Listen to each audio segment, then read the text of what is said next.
Saúdo a amada igreja com a paz do nosso Senhor e Salvador Jesus Cristo. É um prazer estar aqui com você mais uma vez. Desde já eu agradeço muito aqui ao ministério na pessoa da pastora Loides e também do pastor Gedeon Júnior pela oportunidade que ele nos concedeu de, juntamente com o nosso querido pastor Arnaud, ter podido fazer uma revista para o ministério. Isso para nós foi uma experiência ímpar, uma experiência muito agradável.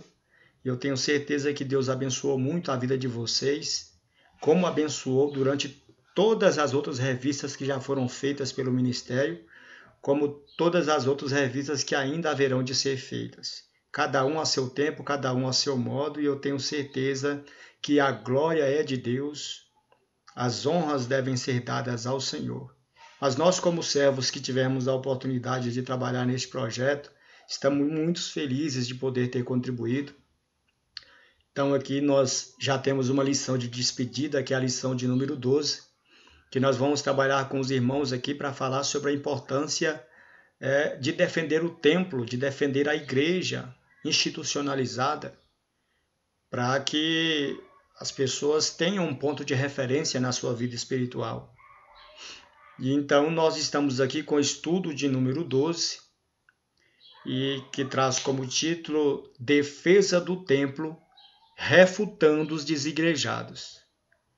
Irmãos, nós precisamos entender que a igreja, ao longo dos séculos, ela sofreu oposições radicais contra o crescimento da fé. E a igreja sofre oposição até hoje de filósofos, de biólogos, de astrólogos, de sociólogos, antropólogos. Muitas classes intelectualizadas se opõem à igreja e ao crescimento da fé, justamente por eles entenderem que o evangelho, que as igrejas, ditando as regras da Bíblia, da palavra de Deus, elas servem como se fosse uma espécie de laço, uma espécie de curral onde os bois são colocados dentro sem nenhuma liberdade de locomoção ou de raciocínio. Só que o problema maior é que quando a gente sofre esses ataques externamente, dá para suportar com muita tranquilidade. O problema é que quando a perseguição ela deixa de ser secularizada para ser uma perseguição interna, institucional, ela se torna muito complicada. O diabo, percebendo que não poderia, de certa forma, atrapalhar o crescimento da igreja utilizando a perseguição externa, porque quanto mais a igreja é perseguida, mais ela cresce, e ao longo da história nós sabemos disso, e ele então resolveu colocar uma divisão entre a própria igreja, porque assim ele entendeu que a igreja poderia ter um colapso espiritual. Jesus diz em suas palavras que todo reino dividido contra si mesmo não ficará de pé, e toda casa dividida contra si mesma não subsistirá. E nós estamos com um evento, com um fenômeno que está acontecendo nos dias de hoje, que é o fenômeno dos desigrejados, ou, mais comumente, dos crentes sem igreja. Nós vemos na figura aqui da imagem um pastor pastoreando as ovelhas, com seu cajado na mão, cuidando delas, mas há aqui ao lado direito uma ovelhinha que desagarrou-se aqui do rebanho, e esta com certeza se tornou uma presa fácil. Nós só somos fortes porque nós estamos unidos em um só corpo, comungando em uma só fé, e como servos de Cristo, enquanto nós permanecemos unidos, nós, por mais que sejamos frágeis, juntos nós somos mais fortes do que o lobo. E é importante nós entendermos a necessidade de congregar. Aqui no texto áureo, meu amado professor, vem uma grande admoestação do escritor aos Hebreus, dizendo: não deixemos de congregar segundo o costume de alguns, mas encorajemo-nos uns aos outros ainda mais quando vocês veem que se aproxima o dia. Que dia é esse, irmão? É o dia da vinda de Jesus. O apóstolo escritor aos Hebreus aqui, ele nos dá uma informação muito importante, que talvez ainda nós não tenhamos atentado. É que o ato de deixar de congregar atrapalha a comunhão do crente e tira ele da expectativa de esperar pela vinda de Cristo. E já nos tempos dos apóstolos, já havia uma grande dissensão no meio da igreja entre aqueles que queriam, por exemplo, viver sem congregar. Já no tempo em que essa epístola aos Hebreus foi escrita, já havia alguns opositores do ato de congregar. E a Bíblia aqui está dizendo que nós devemos encorajar uns aos outros, né? E congregar é um ato de coragem, é um ato de bravura, é um ato de reconhecimento da grandeza e da misericórdia de Deus para com a sua vida, e é a necessidade de pertencimento a um ambiente em que todos se reúnem para glorificar o nome do Senhor. Então é importante que nós tenhamos essa preocupação de entender que esse fenômeno dos desigrejados não é um fenômeno novo. Apesar de ter surgido em meados de 2010 e 2012 com forte veemência aqui no Brasil, mas já existem registros que lá na Irlanda um movimento chamado de Irmãos Plymouth foi o primeiro movimento, né, uma espécie de embrião do movimento dos desigrejados, porque eles não queriam se reunir com os demais membros das igrejas e começaram a formar as suas comunidades ali, né, e procurarem a viver isolados do contexto cristão. No ano de 1970, surgiu uma teoria chamada de igreja orgânica, ou house to house, que significa igreja de casa em casa, ou simple church, que significa igreja simples. E esse grupo ele cresceu com grande evidência lá nos Estados Unidos, na Inglaterra, na França, e chegou aqui no Brasil este movimento também chamado de igreja orgânica, mas com um conceito de niilismo eclesiástico. O conceito de niilismo eclesiástico é uma espécie de revolta contra todos os padrões estabelecidos pela igreja institucionalizada. Então, nós podemos dizer que esse niilismo eclesiástico, hoje bastante difundido pelo movimento dos desigrejados, é uma espécie de desconstrução dos padrões já estabelecidos para formar uma nova ordem de congregar. Isso me parece muito com aquela frase de Karl Marx, reproduzida por Marshall Berman, que ele diz que tudo aquilo que é sólido se desmancha no ar. A visão do niilismo eclesiástico justamente é a diluição das coisas sólidas, né, e a fragmentação das coisas concretas. Nós estamos vivendo hoje numa era de pós-modernidade, onde tudo aquilo que é sólido se dilui, em tudo aquilo que é sólido se desmancha no ar.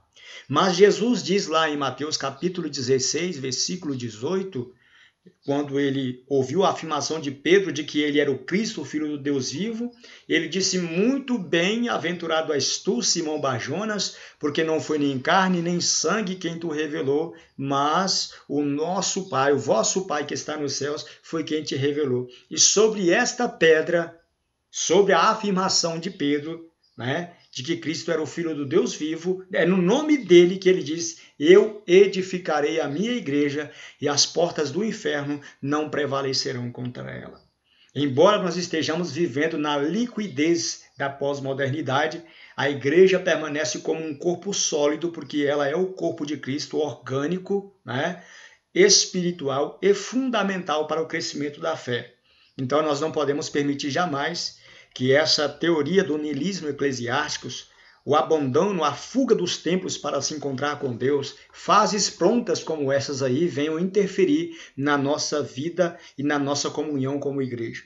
Então esse movimento que tem tido um crescimento espiritual, que visa aí o rompimento com a igreja institucionalizada, o resgate aos cultos da igreja primitiva, a simplicidade do evangelho nos primórdios ali da igreja de Atos, é conhecido atualmente como os desigrejados. E nós podemos entender que a Bíblia nunca falou e nem vai falar de desigrejados, porque o cânon já está encerrado. Nós não temos autorização alguma para dizer que há possibilidade, biblicamente falando, de acordo com todo dogma fechado já da palavra de Deus, que há a possibilidade de Deus adotar um grupo de crentes que querem ser crentes, mas que não querem ser igreja. E podemos dizer que o termo, então, trata-se de um neologismo cristão, ou seja, de algo que surgiu de uma hora para outra e virou uma tendência. E essa tendência justamente pelo fato de haverem muitas pessoas que estão aí vivendo um descontentamento com a fé. E a Bíblia diz que, por se multiplicar a iniquidade, o amor de quase todos se esfriará. Então, a razão do crescimento da grande quantidade de desigrejados hoje pelo Brasil e pelo mundo é justamente, primeiro, por causa da falta de amor e depois, como consequência dessa falta de amor, a fé também ela vai deixando se esfriar. E então a gente percebe que esse grupo dos desigrejados é uma espécie daqueles que estão inclusos na profecia de Jesus, que por causa da multiplicação da iniquidade, por causa das grandes intempéries que acontecem no meio cristão nos dias de hoje, que estão fazendo com que muitas pessoas aí também desviem-se da palavra de Deus. E nós temos que entender que os desigrejados, eles têm algumas teses que são muito perigosas, porque muitos deles já se afastaram da fé, né, e tornaram-se opositores radicais da igreja, e há outros cristãos que querem, e há outros desigrejados que assumem ainda a identidade de cristão, mas sem se declarar pertencente a uma unidade denominacional, ou ao menos de uma igreja institucionalizada, organizada em um templo físico, em que se faz a consagração de obreiros, recebe-se dízimos e ofertas e seja inscrita em um cadastro nacional de pessoa jurídica. Aí aqui nesse folheto, aqui nesse folder do lado aqui, o irmão pode perceber que os desigrejados, eles costumam combater a igreja com aquilo que eles entendem de vícios eclesiásticos. Eles dizem o seguinte, olha só nesse panfleto: estou desviado desse evangelho que coloca o homem no centro. Estou desviado desse mercado gospel que transforma ministério em profissão. Estou desviado dessa maldita teologia da prosperidade que incentiva as pessoas a barganharem com Deus. Estou desviado da confissão positiva que acha que tem poder de determinar o que Deus vai fazer. Estou desviado dessa idolatria religiosa que coloca homens como seres inquestionáveis e intocáveis. Estou completamente desviado.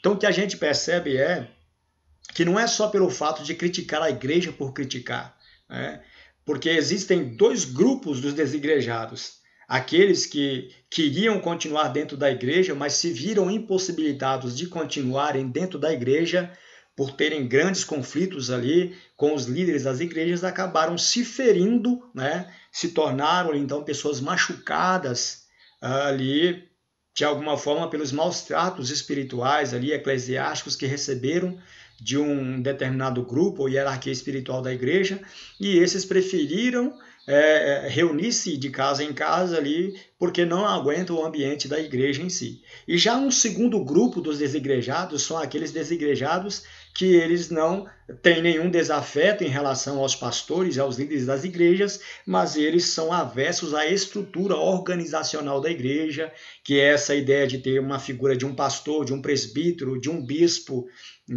de alguém que seja uma figura central ali, ensinando enquanto toda a igreja ali sentada presta atenção. Eles são totalmente contrários. Esse segundo grupo, no meu ponto de vista, talvez seja um dos mais perigosos. O primeiro grupo, daqueles que estão desanimados com a igreja por causa dos problemas que ela apresenta, ainda são aqueles que são possíveis de recuperação.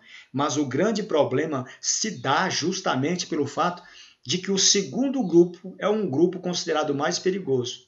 porque eles não são feridos, eles não estão desanimados com a igreja em termos de comportamento ou de convivência, mas eles querem derrubar toda a estrutura hierárquica estabelecida pelo próprio Deus em relação à igreja. Então eles são contra a igreja que seja institucionalizada, organizada em um templo físico, e que se faz a separação de obreiros, recebe-se dízimos e ofertas e seja inscrito em um CNPJ. Então, para este grupo, desde que a igreja foi subvencionada pelo Estado, quando os imperadores Constantino e Teodósio I oficializaram o cristianismo como a religião oficial do império, com os éditos de Milão e de Tessalônica, segundo eles, a igreja perdeu a sua verdadeira identidade, a sua verdadeira razão de ser, tornando-se uma teocracia estatizada. E desde então, para os desigrejados, a igreja, de fato, desde a época em que ela foi institucionalizada pelo imperador Teodósio e por Constantino, ela se tornou uma igreja desviada do verdadeiro Deus. Que uma igreja que antes era perseguida e crescia por causa dessa perseguição, e quanto mais era perseguida, mais evangelizava, agora essa igreja aí se tornou, na verdade, uma espécie de teocracia institucionalizada. Mas nós temos que entender que existem duas diferenças nas vertentes aí dos éditos de Milão e também do édito de Tessalônica. No édito de Milão, lá pelo imperador romano Constantino, ele, na verdade, ele estabeleceu uma liberdade religiosa no Império Romano. Ele parou com a perseguição aos cristãos, daquela época, dando liberdade religiosas para eles, Ao passo que o imperador Teodósio, ele na verdade foi quem institucionalizou o cristianismo como a religião oficial do império.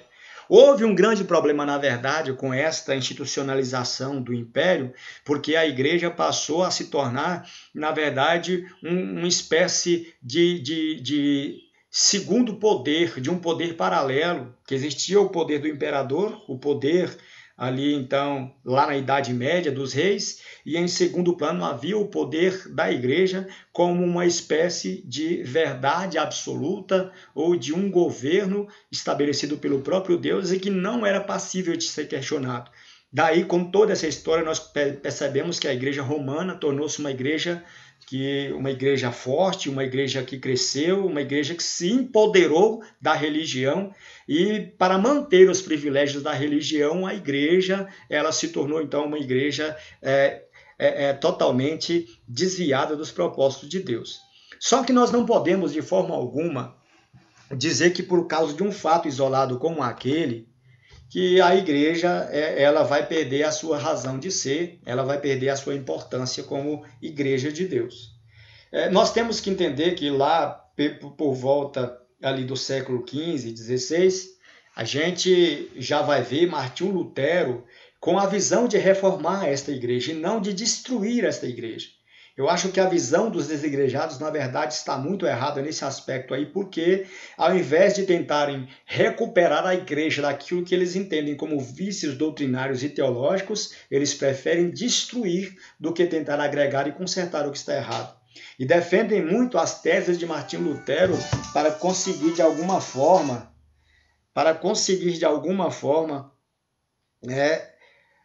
desqualificar a importância da igreja, que eu acho que é um perigo muito grande. E eles têm como principal argumento, além de outros versículos isolados, o texto que diz: sai dela, povo meu, para que não sejais participantes dos seus pecados e não incorrais nas suas práticas, nas suas pragas.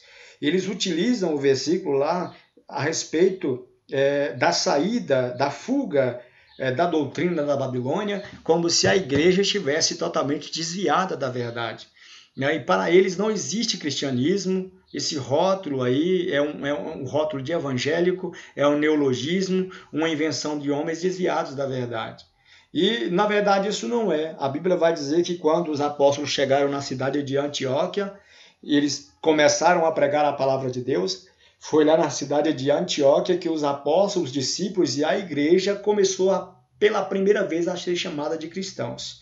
E de lá para cá, essa foi uma identidade que passou a fazer parte da vida de todos aqueles que professam a sua fé em Cristo. Então, ser cristão não é uma mera invenção, porque se isso fosse pecado, Deus não teria autorizado esse chamamento nominal, né, que identifica o crente como um cristão.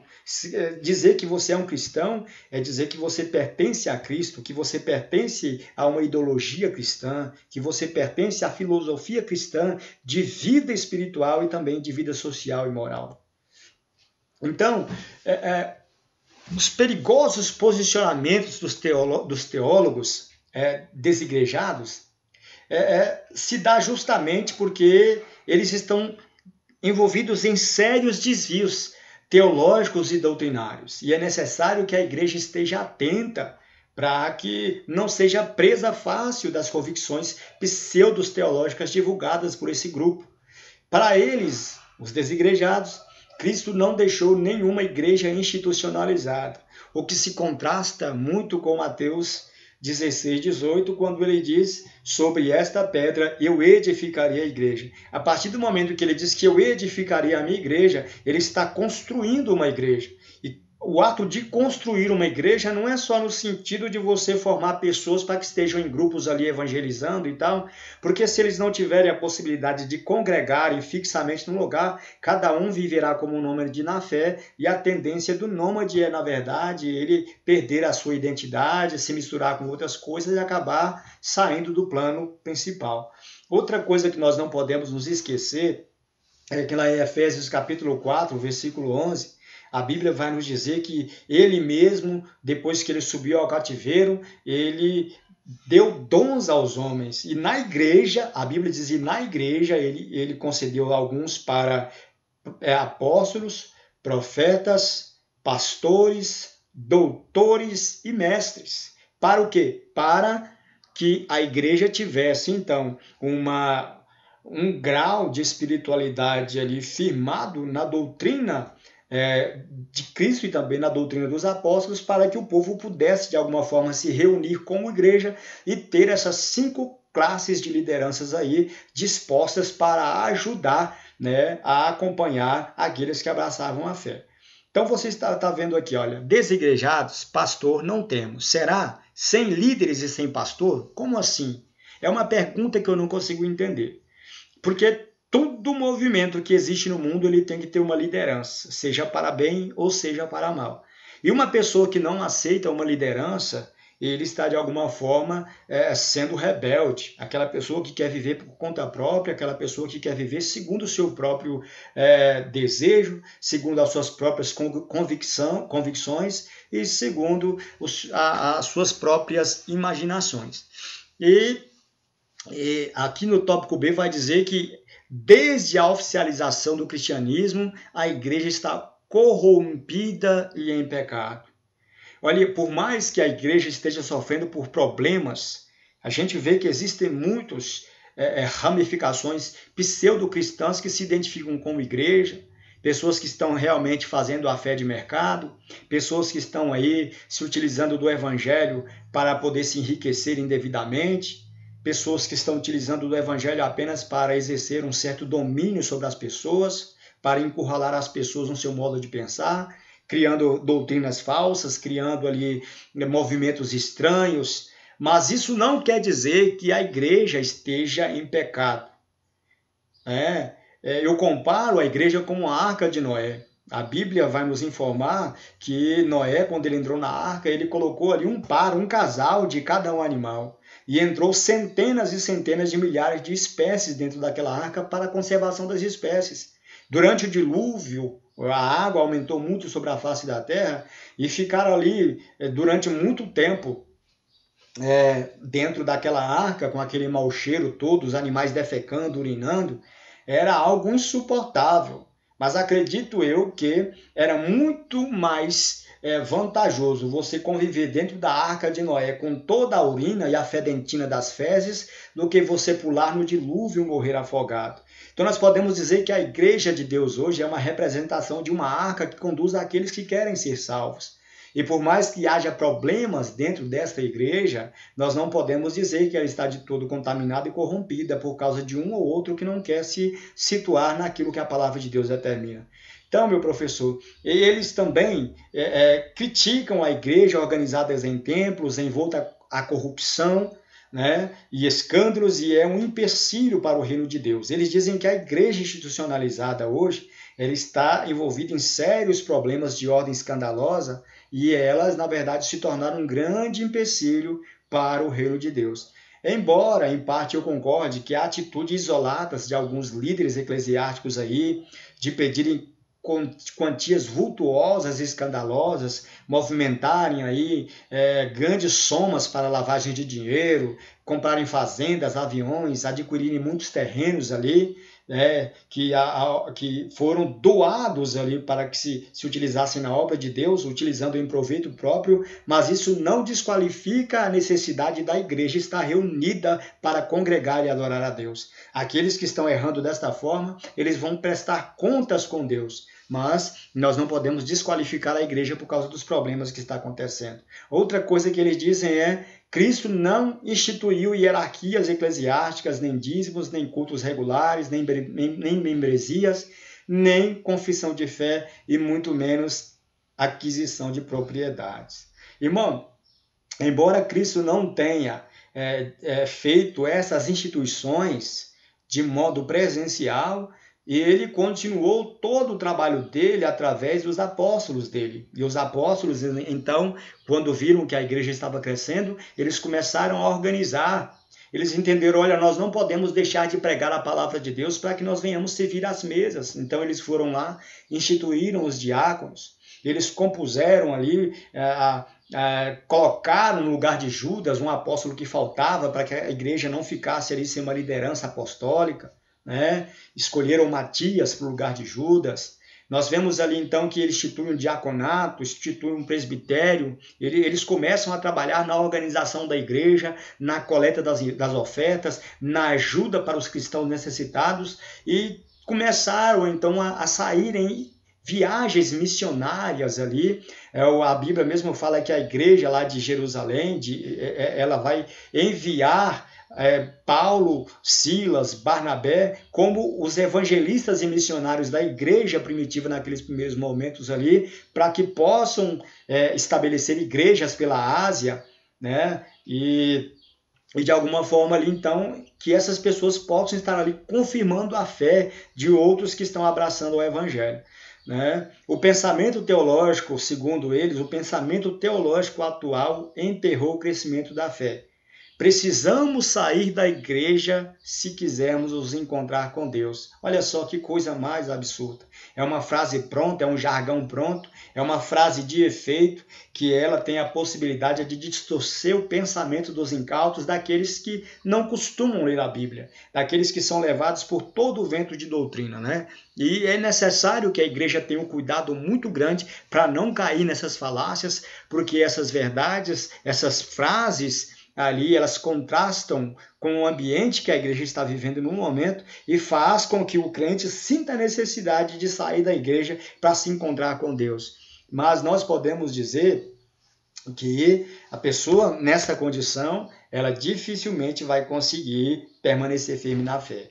Então ali, os desigrejados usam a Bíblia para combater a igreja institucionalizada. Vocês observam bem lá, que lá no Monte da Tentação, lá no capítulo 4 ali do livro de Mateus, quando Jesus foi levado ao Espírito ao deserto para ser tentado pelo diabo, o diabo utilizou a Bíblia para tentar desqualificar ali Jesus como Filho de Deus. E o diabo hoje está utilizando muitos grupos pseudos cristãos dentro do próprio movimento da igreja evangélica para tentar minar as bases sólidas da igreja evangélica, criando ali então disseminação teológicas, ali, distorções de versículos para fazer com que as pessoas possam desconstruir a verdade. E Jesus diz que conhecereis a verdade e a verdade vos libertará. A mentira ela é facilmente combatida pela verdade. E eles demonstram, na verdade, os desigrejados, aqui nesta figura, eles estão fazendo uma pergunta muito capciosa, né, dizendo que os evangélicos vão para o inferno. Isso é uma afirmação muito perigosa. Isso é, na verdade, ali um crime contra a ordem espiritual estabelecida por Deus. Porque se Cristo morreu pela igreja, morreu por aqueles que amam a viver de acordo com a graça do Evangelho, se esses vão para o inferno, segue-se então que o sacrifício de Cristo não valeu nada para os evangélicos, não é isso? E os argumentos demonstrados por eles ali apresentam graves erros teológicos. Eles ainda usam os versículos onde estiverem reunidos 2 ou 3 em meu nome, ali estou no meio deles. Ou vós sois edificadas como o caso espiritual, ou ainda Deus não habita em templos feitos por mãos humanas, para incentivar o êxodo ali das igrejas, né? Essa espécie de diáspora espiritual, essa saída, esse movimento externo, esse movimento contrário para fora da igreja, para tentar resgatar a essência da igreja primitiva. E isso é algo que está gerando muita preocupação pela maioria dos estudiosos, porque eles percebem que esse movimento, ao invés de fazer com que as pessoas consigam ficar firmes, elas estão, na verdade, enfraquecendo a igreja. Só para vocês terem uma ideia, no ano de 2003 a 2009, no ano de 2003 no Brasil, havia apenas 4% daqueles que se declaravam evangélicos, mas evangélicos sem igreja. No ano de 2009, esse número ele subiu de 4% para 14%. Olha só, ele cresceu mais de 10% aí ao longo de 6 anos. E segundo os últimos dados do IBGE de 2012, nós temos cerca de mais de 4 milhões de desigrejados no Brasil nos dias de hoje. Isso aí representa um número muito grande, um percentual muito grande, porque o próprio IBGE também dizia que no ano de 2010 nós nos tornamos aí a maior nação evangélica e também a maior nação católica do mundo, né? Com os evangélicos no Brasil formando uma quantia de 20 milhões de evangélicos pelo Brasil, né? Então nós somos 50%, né? Nós vamos dizer assim, nós representamos um percentual muito importante dentro do histórico, dentro do quadro religioso no Brasil. Mas aí, com o tempo, com essas disseminações que aconteceram no centro da igreja, com essa polarização de ideias contrárias ao espírito anti-igreja, esse número dos 20 milhões que nós temos, ele está sendo diluído justamente ali por esses pseudos movimentos que se intitulam cristãos e libertadores do povo que se encontra dentro das igrejas. Isso é algo muito perigoso, né? E os desigrejados, eles se esquecem que depois dos primeiros eventos de Atos dos Apóstolos, os cristãos eles começavam a se congregar como igreja organizada para adorar ao Senhor, né? E isso se tornou um sistema do qual é impossível de se desvincular. Beleza, o cidadão vai dizer, olha, eu vou sair da igreja institucionalizada, de um templo entre 4 paredes, não quero um local que se cobrem dízimos, não quero um local que se institua ofertas, nem que haja ali, então, consagração de obreiros, e nem que tenha aquela obrigação ali de ouvir um pastor falando sozinho. Todos nós podemos ser pastores, todos nós podemos falar, todos nós podemos ensinar, e não precisamos de um local fixo. A gente pode se reunir numa praça, pode se reunir num restaurante, num shopping center e ali fazer um culto e está de bom tamanho. Mas aqui a gente vai ver que o apóstolo Paulo, ele deixou a igreja de Jerusalém nas mãos ali dos demais apóstolos, de Pedro, porque ele sentiu a necessidade de sair pela Ásia, pela Europa, divulgando o evangelho pela Espanha, divulgando o evangelho ali pela Grécia, divulgando o evangelho ali grande parte ali da Ásia Menor, o apóstolo Paulo ele saiu por lá institucionalizando e implantando igrejas, confirmando a fé de muitos irmãos, mandando obreiros, mandando Timóteo lá para ver como é que estava a fé dos irmãos. Então a gente vê que o apóstolo Paulo ele foi aquele que espalhou ali o crescimento das igrejas, ele solidificou as igrejas em vários locais. Ele criou ali igrejas na casa de Estéfanes, igreja na casa de muitos irmãos, de Epafrodito, né? Então a gente percebe ali muitos e muitos irmãos que cediam as suas casas para que começassem seus cultos nos lares ali. Mas com o tempo nós percebemos que parece que a igreja começou a reunir-se em templos.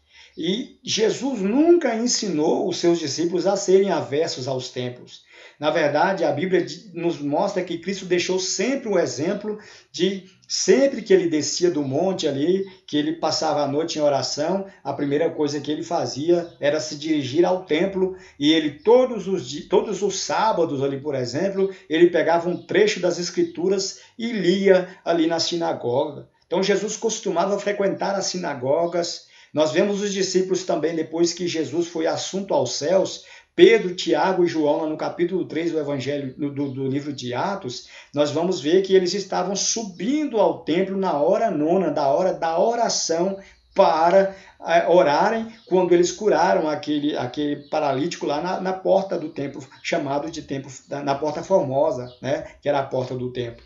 Então, se eles iam ao templo, eles não desprezavam o templo, porque eles viram esse exemplo em Jesus. E o apóstolo Paulo, então, vai nos mostrar lá nas cartas de Romanos, na carta de Gálatas, na carta de Colossenses, nós vamos ver aos Filipenses, né? Todos esses locais ali são os locais estabelecidos para que o povo conseguisse firmar a sua fé na presença de Deus.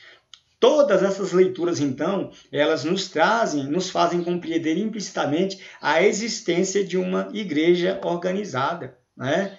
Então, culto somente de casa em casa, como na igreja primitiva, isso é possível hoje? Mas acredito que essa possibilidade, ela gira em torno dos cultos nos lares. Que é uma igreja que tem uma igreja centralizada e que o culto nos lares é um departamento desta igreja. Para fazer o quê? Para conseguir mais adeptos da fé, pessoas que se convertam ao evangelho e venham para dentro da igreja para servirem ao Senhor.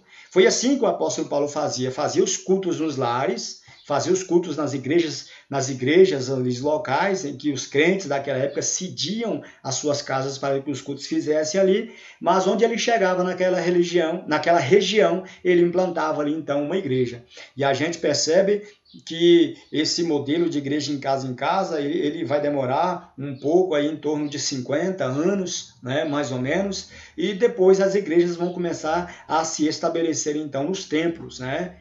Nós não temos ainda dados históricos, ainda um estudo mais aprofundado, até porque eu acho que nós poderíamos até fazer uma outra lição acerca desse assunto, mas o que pesa neste momento é entender que Paulo ele já saiu pelo mundo, estabelecendo a igreja de Corinto, a igreja dos Gálatas em Galácia, dos Efésios na cidade de Éfeso, as igrejas lá em Tessalônica, de onde surgiu a carta aos Tessalonicenses, de Filipos, Filipenses, de Colossos, onde surgiu a carta de Colossenses. Então, todas aquelas cartas de Paulo, Coríntios, Gálatas, Efésios, Tessalônicas, Filipenses, Colossenses, Tessalonicenses, foi justamente a carta direcionada à igreja que levava o próprio nome da carta que era interessada. Então, a igreja que está em Tessalônica, a igreja de Corinto, a igreja da Galácia, a igreja de Éfeso, vocês percebem aqui que essas regiões greco-romanas aqui foram os locais em que o apóstolo Paulo instituiu essas igrejas. Cada uma com um nome, né, mas todas elas imbuídas de um mesmo sentimento. Elas estavam regionalizadas por causa da separação geográfica, mas estavam unidas por causa do propósito, do amor e da graça do Evangelho. Então, a gente não pode mais dizer que a igreja hoje se sustentaria hoje como a igreja primitiva. Tanto é que a gente vê que aquele conformismo da igreja primitiva, ele foi seriamente combatido por Deus. Por quê? Porque a partir daquele momento que a igreja lá primitiva estava vivendo ali na comunhão, na fé, no partir do pão, mas eles se tornaram ali acomodados na fé. E para aquele momento era necessário que houvesse um espalhamento dos cristãos pelo mundo para que eles cumprissem o ide de Jesus, que está lá em Mateus capítulo 28, verso 19. Ide, portanto, a todas as nações, batizando-as em nome do Pai, do Filho e do Espírito Santo, né? e ensinando-as a guardar todas as coisas que eu vos tenho ordenado. Mas eles não cumpriram o ide de Jesus depois que foram revestidos do poder do lado alto, lá, ali, por ocasião da ocorrência do Pentecostes. Eles ficaram reunidos num só lugar, naquele movimento Torre de Babel, né, de se solidificar num único lugar, e aquilo, por mais bonito que possa parecer, ele demonstrou uma certa espécie de egoísmo, porque havia muitas pessoas das nações do mundo, Samaria, Judéia, e os confins da terra que precisava ser anunciado o evangelho, estava simplesmente ali. Então eles descumprindo esse propósito de Deus para ficarem ali nos arredores de Jerusalém, no comodismo espiritual, vivendo ali na comunhão, na fé do partir do pão, festejando entre eles, enquanto muitas vidas estavam perecendo. O que Deus então faz? Deus levanta ali os principais sacerdotes ali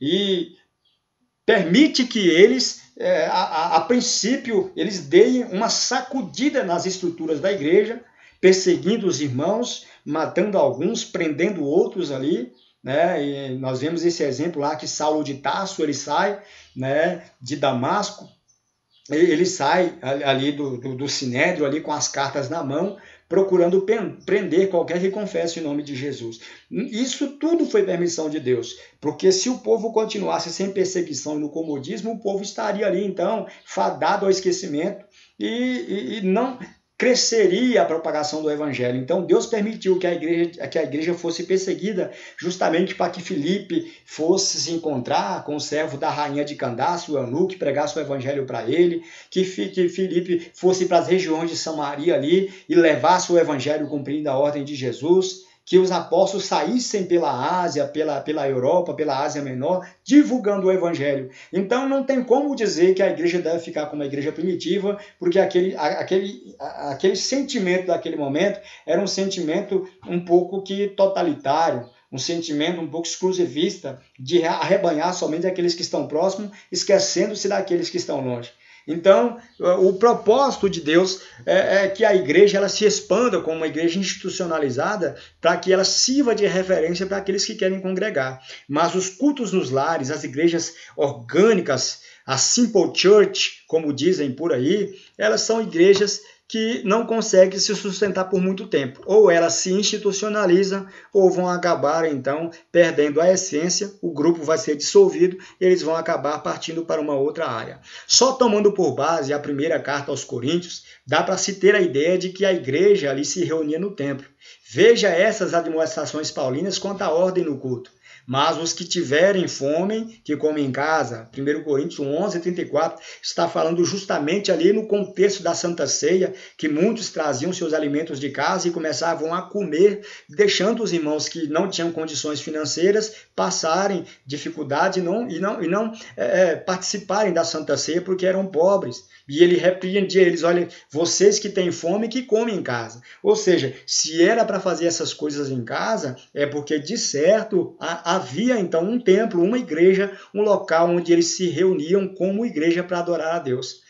Um outro contexto é quando o apóstolo dizia que não permitia que as mulheres falassem na igreja, que se elas quisessem aprender alguma coisa, que perguntassem em casa aos seus próprios maridos, né? Então, pelo contexto aqui, vamos esquecer essa parte feminina no trabalho eclesiástico e vamos nos atentar somente ao contexto de que façam essas coisas em casa. Ou seja, se é para fazer em casa, é porque dá a entender que os cultos de casa em casa já não estavam em tanto vigor como na época da igreja primitiva, que as pessoas agora estavam saindo das suas casas para irem para um ponto fixo onde era estabelecido como local central de culto e também de adoração, né? Então, há uma pergunta que fica. Os novos convertidos dentre os desigrejados, eles vão procurar a igreja no templo ou eles vão ficar ali vivendo de casa em casa, como nômades na fé, sem nenhuma identidade e sem criar raiz em lugar algum? Então nós podemos entender que os desigrejados eles enfrentam sérios problemas.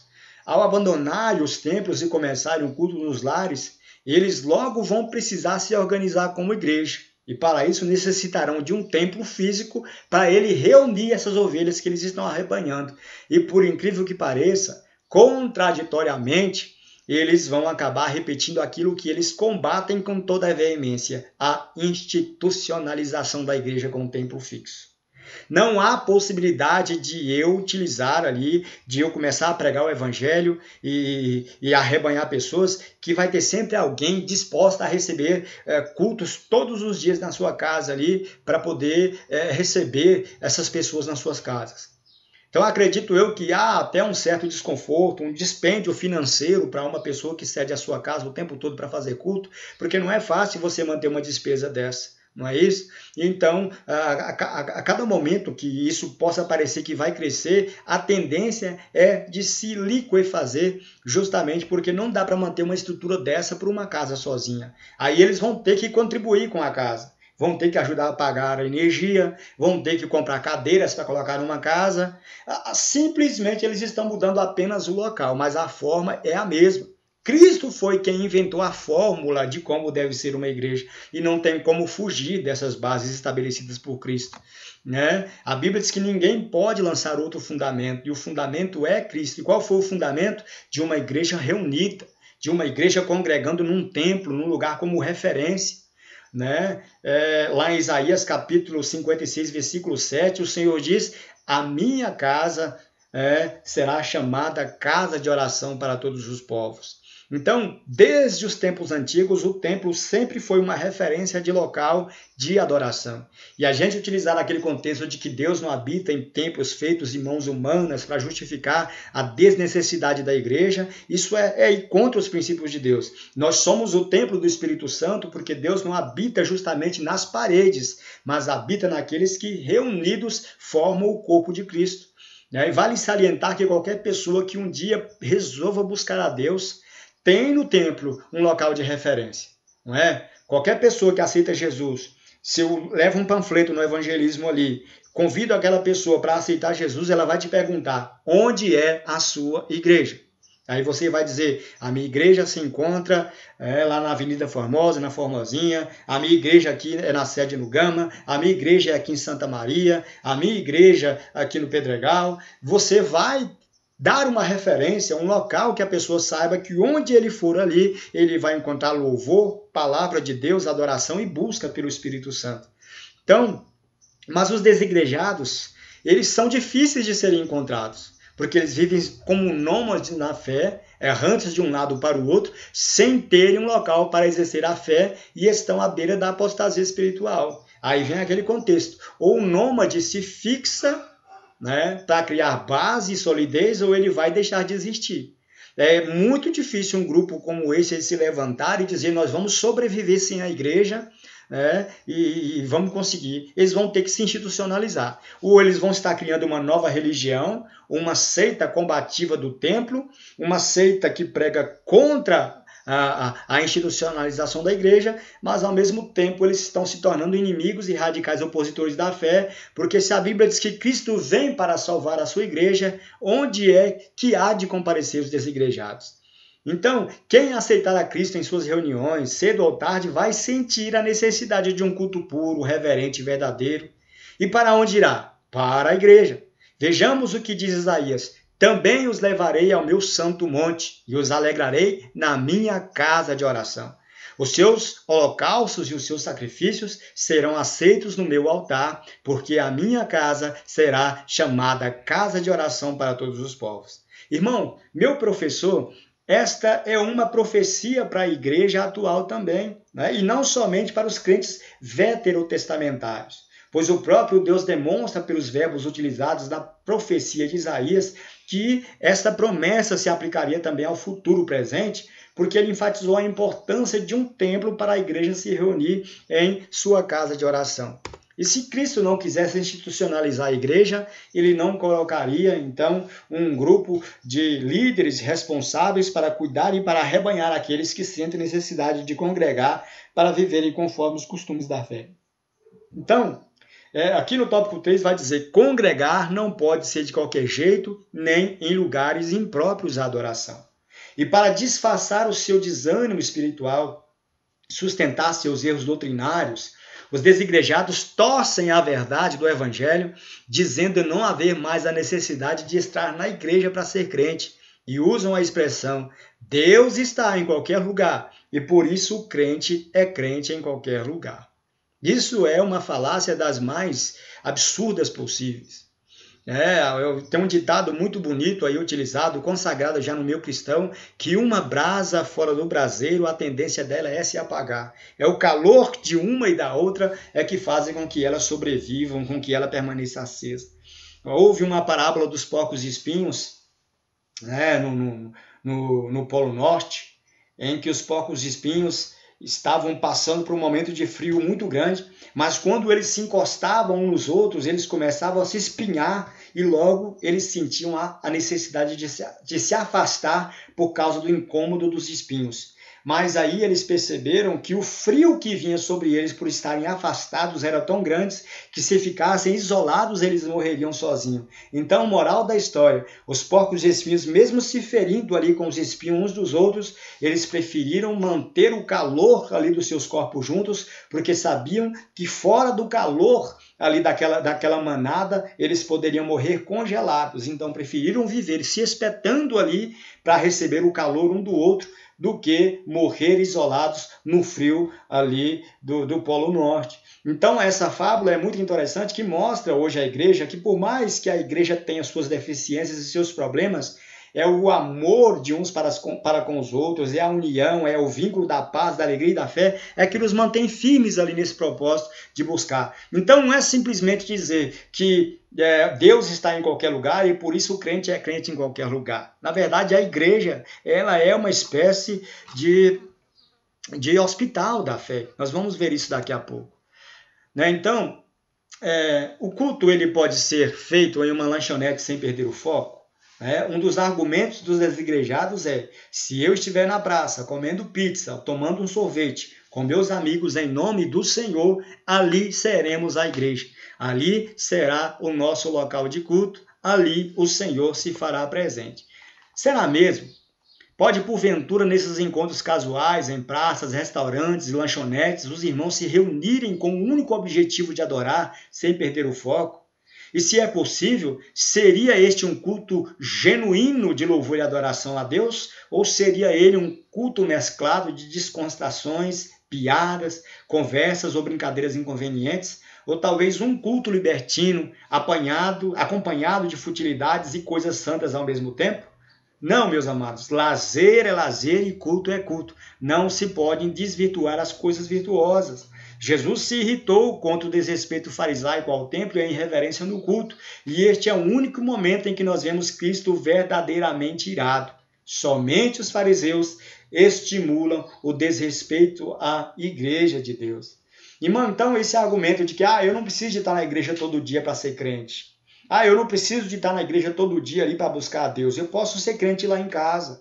Mas esse fato de ser crente lá em casa, você pega a Bíblia ali para orar com a televisão ligada, a Bíblia para ler, e de repente ali você deixa a Bíblia de lado e vai ver um filme, você já não tem mais aquele costume de orar, de buscar com insistência, você não se dedica mais à vigilância como anteriormente, e você vai acabar se desviando da fé. Então, defender a ideia de que o crente pode ser crente em qualquer lugar, beleza, você pode até ser crente. Agora, desenvolver a sua espiritualidade, a sua fé, é que eu acho praticamente impossível ser um ambiente espiritual, porque você não estará motivado a manter uma comunhão frequente com Deus e muito menos de estabelecer uma vigilância completa. O fato de nós trabalharmos na igreja como líderes da igreja, como crentes frequentes na igreja, faz com que nós tenhamos ali, então, uma espécie de um regulando o comportamento do outro, e aí a gente vigia um pouco mais. Mas quando a gente está sozinho ali, isolado da fé, a tendência é: não tem ninguém vendo, eu posso fazer o que eu quiser. Então, fora da igreja, é muito difícil a pessoa conseguir se firmar. Lógico que nós não estamos dizendo que fora da igreja não vai ter salvação. Na verdade, não há salvação fora de Cristo. Fora da igreja haverá salvação. Mas eu quero dizer que é muito mais difícil você se manter firme na fé fora da igreja, né, do que se manter firme na fé dentro da igreja juntamente com os irmãos. Então é impossível chamar um ambiente qualquer de igreja sem que se mantenha a essência da adoração e sem que haja os elementos próprios a esse fim, né? oração, salmos, louvores, pregação, ações de graças, testemunho e, acima de tudo, a pregação da palavra de Deus. Cada qual sendo feito em seu devido tempo e com a devida organização. Então, olha, não caiam no engano do diabo. Esse negócio de dizer que não precisa de igreja para ser crente, isso é uma estratégia maligna, é vento de doutrina que está se espalhando por aí. Então, lugar de crente é no templo, adorando a Deus como igreja, sólida na fé, para que não caia na frieza e no laço do diabo. A Bíblia diz que em tudo o que fizerdes, façam para a honra e glória do Senhor. Portanto, quer comais, quer bebais, ou façais qualquer outra coisa, fazei tudo isto para a glória de Deus. Mas utilizar-se disso para justificar que não é mais necessário ir a uma igreja, a uma congregação, e que o culto pode ser feito em qualquer lugar e de qualquer maneira, me perdoe, mas isso é discurso de quem já perdeu o amor pela vida em comunidade e está à beira da apostasia espiritual. Tópico 3. Por que não posso deixar de ir à igreja? Porque esta é uma prática antibíblica. Em Hebreus capítulo 10, versículo 25, o escritor adverte: não deixemos de congregar segundo o costume de alguns, mas encorajemo-nos uns aos outros, ainda mais quando vocês veem que se aproxima o dia, notadamente o dia do Senhor. Mas os crentes que não congregam, eles vivem isolados da comunidade cristã. Tornam-se acomodados e vivem alheios à vida do Senhor, não querem ser disciplinados, procurando viver um evangelho de facilidades. Viver isolado da comunidade cristã é uma prática antibíblica. O apóstolo Paulo diz que nós temos que estar unidos no mesmo parecer, unidos numa mesma opinião, falar todos a mesma língua, estar todos voltados para uma só fé, uma só esperança, um só amor, né? Em um só Deus e Pai de todos, né? E que nós precisamos viver sempre vinculados, porque a Bíblia diz que o amor ele é o vínculo de toda a perfeição. Então, viver isoladamente é porque existe algum problema. Uma pessoa que se isola de um grupo é porque ele teve uma ruptura com aquele grupo. E tornar-se acomodado e viver alheio na fé, aqui no tópico B, vive alheio à vinda do Senhor. Lá em Provérbios capítulo 18, versículo 1, diz que aquele que se isola, ele insurge-se contra a verdadeira sabedoria e busca os seus próprios interesses. Você pode ter certeza que o cristão que quer viver em casa é justamente aquele cristão que está acomodado, que não quer ter aquela obrigação de estar na igreja todo dia, de ter que estar ali participando dos trabalhos da igreja, que acha mais confortável parar no sofazinho para assistir um futebol, ou ver um filme, ir na igreja somente o dia que der, são acomodados. E a outra classe do grupo dos desigrejados são aqueles que não querem ser disciplinados, procurando viver um evangelho de facilidades. A partir do momento que eu não aceito uma liderança espiritual sobre a minha vida, é porque eu não quero prestar contas da minha vida para ninguém. E isso no Evangelho não existe. A Bíblia diz que nós devemos honrar os nossos pastores, os nossos líderes no Senhor, porque eles são aqueles que haverão de prestar contas de cada um de nós diante de Deus. Então, a responsabilidade de um líder espiritual é muito grande e ele precisa, como pastor, de vez em quando, de estar exortando os irmãos para que voltem para o caminho da fé. Não é isso? Porque disciplina faz parte da vida cristã. E uma pessoa que quer viver uma vida libertinosa, uma vida voltada para a libertinagem, ela não aceita ser disciplinada. Quer um evangelho de facilidades. Quer um evangelho ali que ele não precisa de prestar contas a ninguém. Será que isso de fato é algo aprovado por Deus? Eu tenho certeza que não. Que a pessoa que quer amar a palavra de Deus, que quer viver segundo a fé, ela se sujeita à liderança. Não se sujeitar à liderança é repetir o mesmo erro que Satanás repetiu quando estava no céu. Ele, ao invés de se sujeitar à vontade de Deus, ele se rebela contra o governo de Deus, ele traz a terça parte dos céus para a terra, sendo expulso de lá, e aqui ele trouxe os seus desviados, os seus excomungados dos céus, e agora está criando uma nova turma aí de desigrejados, que se tornaram radicais opositores de Deus, radicais opositores da igreja e radicais opositores da fé. Então, em contraste a tudo isso, a Bíblia mostra que o templo onde a igreja se reúne é o hospital da fé. Tiago 5,15 vai dizer: está alguém entre vós triste, cante louvor, alegre, cante louvores. Está alguém entre vós doente, chame os presbíteros da igreja, e eles orarão sobre o enfermo, e a oração da fé curará o enfermo. A igreja é um local onde existem muitas pessoas que são doentes mesmo. A igreja é comparada realmente a um hospital que recebe pessoas com todo tipo de defeito, mas é um local onde todo mundo recebe tratamento e ninguém permanece doente. Mas encontrar perfeição no meio de um povo imperfeito, por mais que professe o nome de Deus, sempre vai haver problemas na igreja. Mas isso não quer dizer que a igreja deve deixar de se reunir como igreja, que o crente deve deixar de congregar, mas que ele tem que ir à igreja justamente porque ali são oferecidos os remédios espirituais para tratarem as chagas do pecado. A igreja é vista como o lugar onde os crentes mais experientes exortam e encorajam os mais fracos a serem fortes no Senhor. A igreja é um ambiente ali que os mais espirituais, eles vão suportando a fraqueza dos mais fracos, orientando eles, exortando eles a viverem na fé. E ali é um local onde os crentes mais fracos são exortados e também são consolados e também são edificados na fé. E por fim, a igreja é um lugar onde se procura guardar a unidade do Espírito no vínculo da paz. Se a Bíblia diz em Hebreus capítulo 12, verso 14, segui a paz com todos e a santificação, porque sem a paz e também sem a santificação, ninguém verá o Senhor. E quando fala seguir a paz com todos, está falando também primeiramente do ambiente da igreja. Uma pessoa que não consegue viver em paz com a igreja, unida no Espírito pelo vínculo da paz, ela não consegue se unir com mais ninguém. É uma pessoa refratária, é uma pessoa totalmente dissidente, é uma pessoa que se levanta e se insubordina contra todo tipo de autoridade. Então nós temos que tomar um cuidado. O Senhor Jesus, aqui concluindo, disse aos discípulos que ele é o fundador da igreja e também que as portas do inferno nunca prevalecerão contra a igreja. Essa tese de que Cristo não instituiu nenhuma igreja não se sustenta na Bíblia Sagrada e precisa ser refutada, meu amado professor.